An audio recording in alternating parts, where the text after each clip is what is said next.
common po sa atin. Sinisipon. Ano yung pagkakaiba nito doon sa allergic rhinitis, Doc? Sige nga po.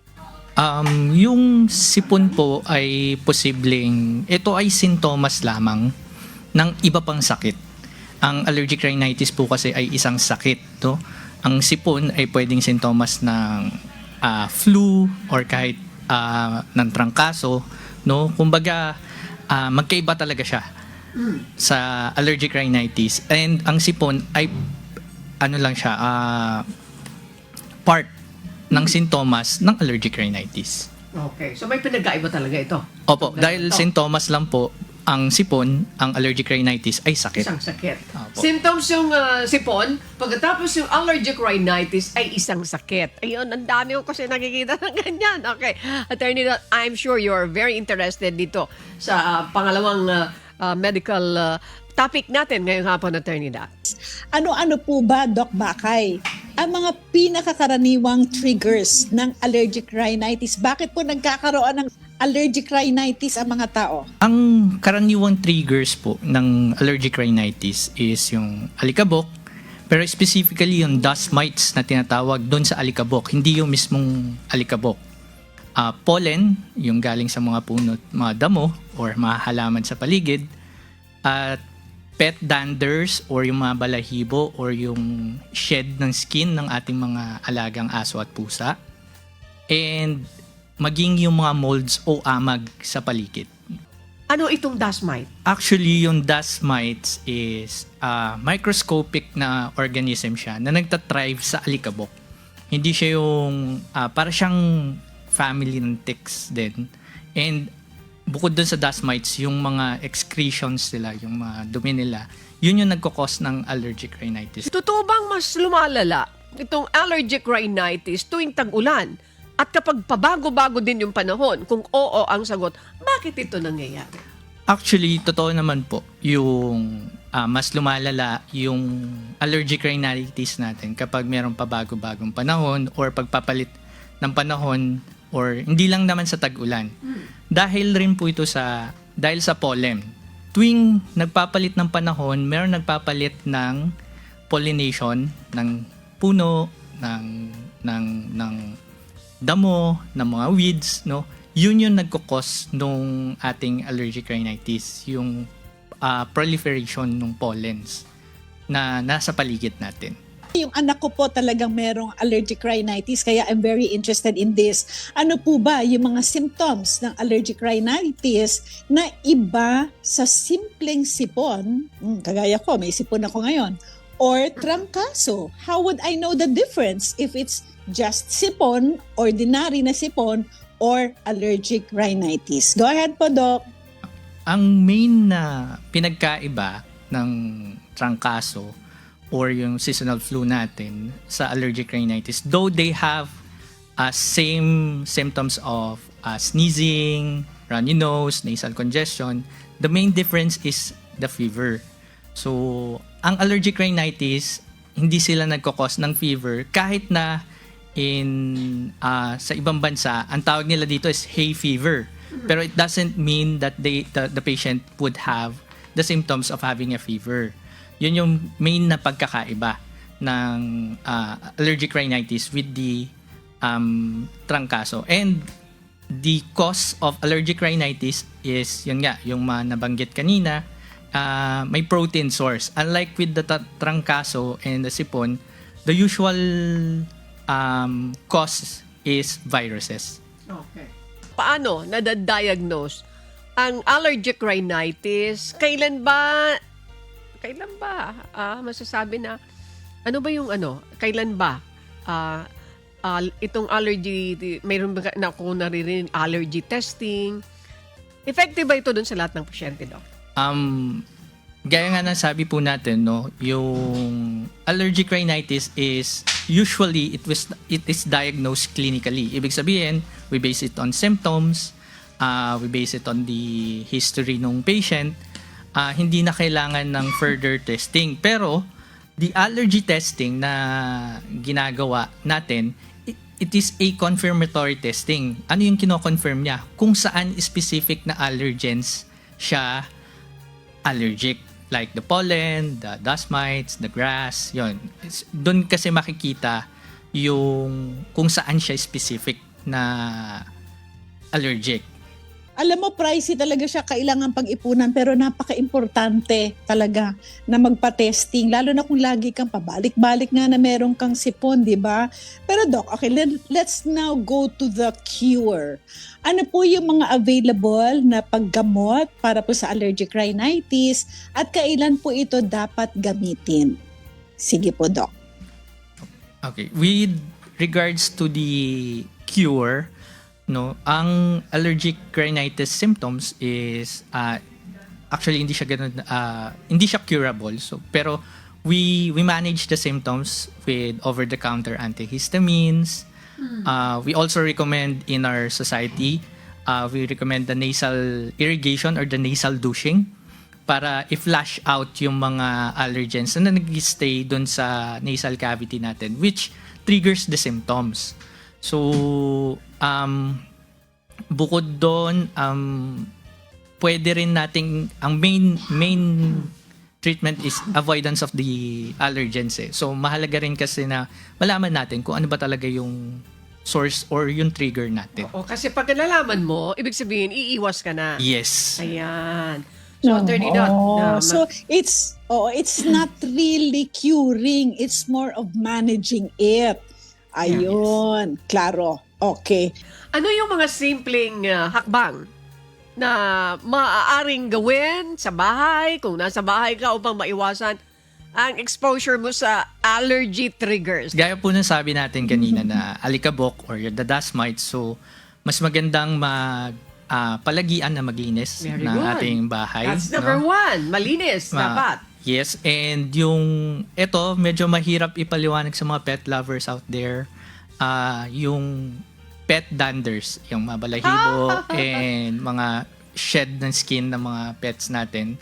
And kung hindi naman sa bahay, syempre hindi lang sa bahay yung mga mga triggers, it would help to use a face mask para ma-filter out yung mga yung mga triggers. Gusto kong malaman ito. Di ba meron mga matitigas ang ulo? Hindi talaga nila ginagamot yung kanilang allergy. Minsan nga may mga nakakasama ko sa mga events talagang, ay, ano ba yan? Bahid ng bahid, di ba? So Doc, ano ang pwedeng mangyari kung ang isang tao na may allergic rhinitis ay hindi nagpapagamot o hindi kinukontrol yung kanyang allergic rhinitis? Isa sa mga common complications ng pinabayaan na allergic rhinitis is yung chronic na rhinosinusitis. So, imbis na rhinitis, which means sa ilong lang siya, and chronic rhinosinusitis, nagkakaroon na rin kasi ng inflammation dun sa neighboring sinuses natin. So, dito nagkakaroon na tayo dito pwede na silang magkaroon ng fever, lalo kung bacterial sinusitis. Meron na rin silang facial pain, and ang isa rin sa complication na kung naririnig nyo is the polyp. Meron din kasi tayong polyps sa ilong. So, nasal polyps. Prone na magkaroon ng nasal polyps yung mga patient na hindi nagpapagamot ng kanilang. Ano ibig sabihin po pag nagkaroon ka ng polyp? Ano pong ibig sabihin nun? Ano yun? Ang nasal polyp po ay isang benign na bukol, Okay. no, sa ilong. Masyado na po kasing sobra yung remodeling kumbaga doon sa ating nasal cavity. So kumbaga nagkakaroon na siya ng remodeling, nagkakaroon ng bukol. Pero ito ay hindi naman siya cancerous. It's benign growth. Pero ang imbis na kakayanin pa natin ng gamutan, no, usually ito'y nauuwi to surgery po. Okay. So, ibig sabihin, Attorney Dot, kapag hindi mo ito na-attend, ibig sabihin, napabaliwala mo, ang pwedeng sumunod ay magkaroon ka ng bukol sa ilong.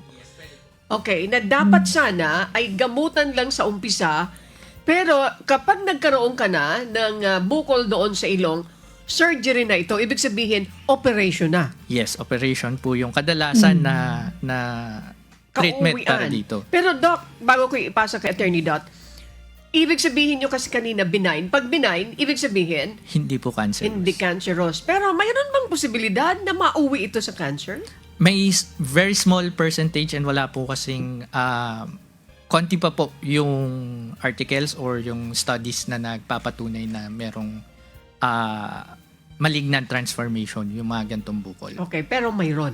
Meron po. Okay. Doc, again, yung allergic rhinitis is curable. Allergic rhinitis is at this time po kasi it's really not curable pero with the manageable pero with the advent of the technology we have this we call the immunotherapy, no? The immunotherapy is binibigay siya araw-araw. So maganda muna kasi ang process of immunotherapy is we should know the source of our allergies, no? Then we expose the patient with the same allergens para i-relearn nung katawan nila na these allergens are part of the environment. These are normal part of the environment. Ayan. Alam mo, interesado ako dito kasi asthmatic person ako eh. Diba? Nababanggit yung mga test na yan. No? Sige, Attorney Dot, thank you for that, Doc.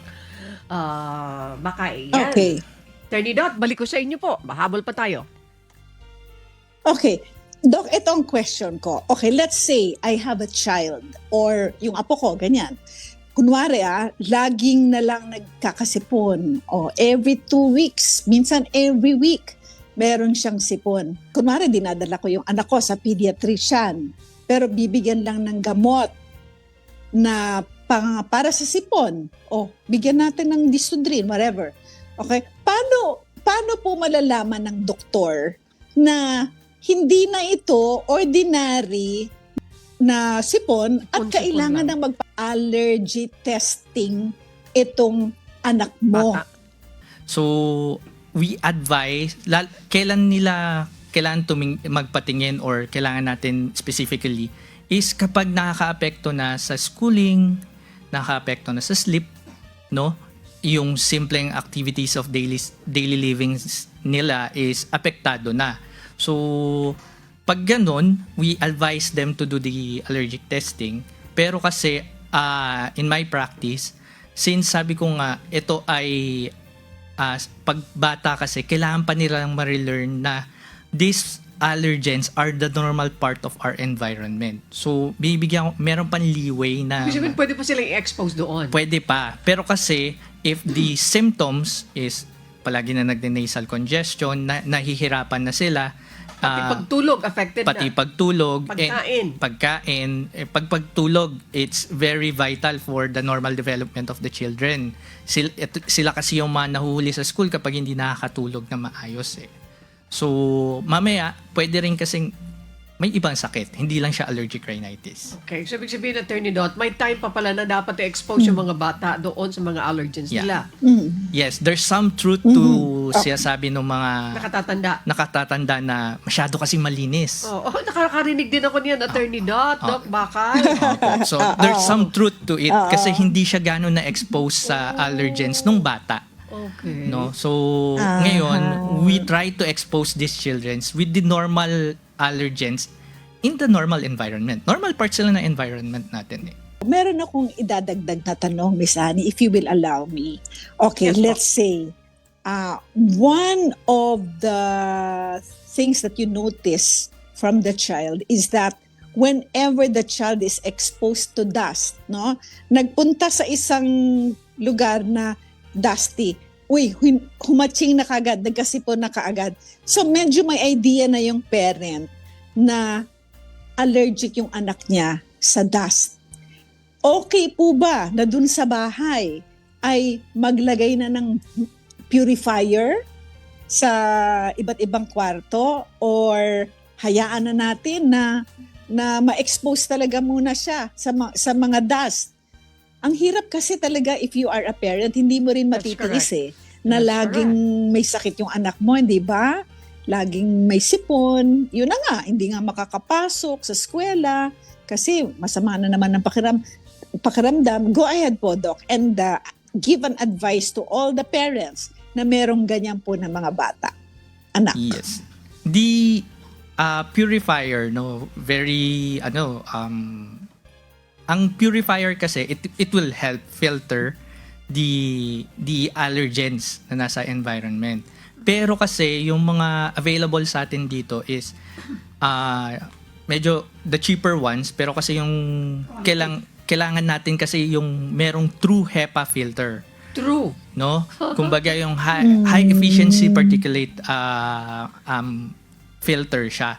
Kasi 99 almost 100% nila na-filter yung mga microns, yung mga microorganisms, yung mga gantong particulate matter na nag-source ng allergen. Pero yun nga po, mahirap nga for the parents. Actually, I have patients na actually the parents are very worried with this symptoms po. So, syempre, sa ngayon, ako kasi in my practice nga po, I recommend na kontrolin muna natin, no? Kapag talagang sobra na yung symptoms, as early as 6, pero in my practice as early as 6, doon ko lang sinisimulan yung immunotherapy. Yung immunotherapy po kasi, we expose the same allergens and it will continue po kasi for at least 3 years. Araw-araw nilang inumin yun. Ayan, matagal-tagal din po. Matagal-tagal din po kasi. 3 taon na Trinidad. Yes, average of 3 years pala. Oh, I see. Now I know. Ayan. Parang naalala ko, parang naalala ko, Miss Annie, like yung brother ko noon, allergic talaga siya sa mga shrimps.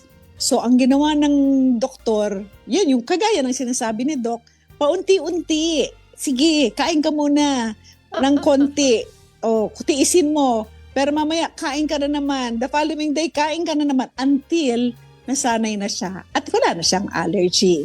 So parang ganun siguro yung sinasabi ni Doc. Yes, parang I-expose ganun mo po. muna. Oo. Yes. Oo, Pero we should be ayun. very, kumbaga maingat. Kasi syempre, ang allergy, marami po siyang array of symptoms. And isa sa symptoms na yan is, pwedeng mahirapan huminga kapag masyado natin i-expose naman yung sarili natin with those Yes, allergies. correct. So, kailangan medyo may guidance Correct. din ng Oo. health professionals. Ayan. Alam mo, Dapat talaga, merong medical supervision pa rin. ano yung gusto nyong mensahe sa usaping ito, dito sa topic na ito, para sa ating mga kababayan po? Yes. If you're having the symptoms, if madalas kayo nakaranas ng pagbabahing, no, pagsisipon, pagbabarado ng ilong na naglalas na ng, let's say, weeks, let's say 12 weeks or hindi at nakakaapekto na, no, sa inyong araw-araw na gawain. Plus, kung kayo po ay asthmatic, kung feeling nyo napapalala yung asthma ninyo, I think it's time to see a ENT specialist or allergologist for this matter po. Yeah. Okay, that's Okay. a very good Doc, instruction. Okay? Not only a pulmonologist, Miss Annie- kundi kasama din yung mga ENT na Yes. katulad ni Doc. Yes. Very good. Thank you for that. Doc, Yes. Oo. andito, balikan natin Miss si Attorney Annie, meron Doc. akong... Attorney, Oo. go please. Thank you. Okay, yung husband ko, when he was younger, asthmatic siya. And meron din siyang mga allergy. Ang ginawa naman niya, para hindi siya magkaroon ng mga asthma attacks. Of course, sa umpisa, hindi kaagad-agad yan, di ba? Nagpalakas talaga siya. Alam mo, ginawa niya, Miss Annie, nag-train siya sa swimming, at saka nag-train siya sa, ano pa ba? Basta naging sporty siya. Kasi may mga ibang mga parents, Doc, ito just comment kung ano sa tingin mo.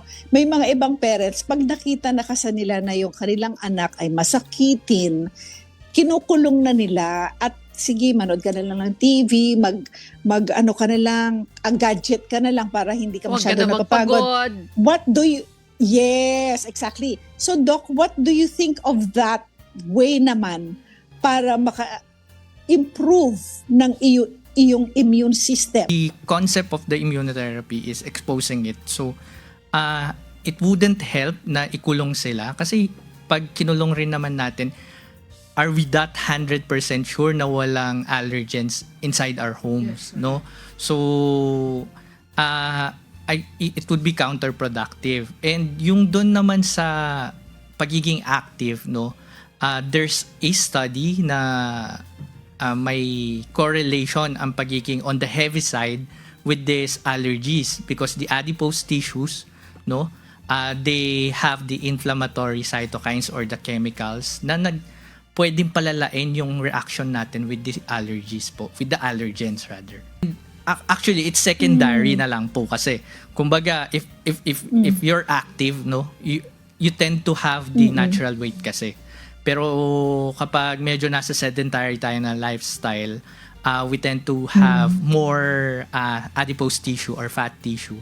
And yung fat tissue kasi, meron silang certain na inflammatory cytokines or yung chemicals sa body natin na hindi naman sila yung nagkukos ng allergens pero pinapalala nila yung reaction natin with the allergens. I would like to personally thank on behalf of Serbisyong Bayanihan si Dr. Oliver Gabriel Bacay kasi we really learned a lot from him this afternoon. And of course, Dr. Oliver Gabriel Bacay is an ENT specialist, medical center. Ayan, dyan po siya sa medical center. Grace Maraming Medical salamat Center. po sa inyong oras. Yes, thank you po. Dr. Bacay, maraming salamat po and we hope to have you back. Okay, thank you Salamat po po. for having me. If you liked or learned from this video, please click subscribe. If you liked or learned from this video,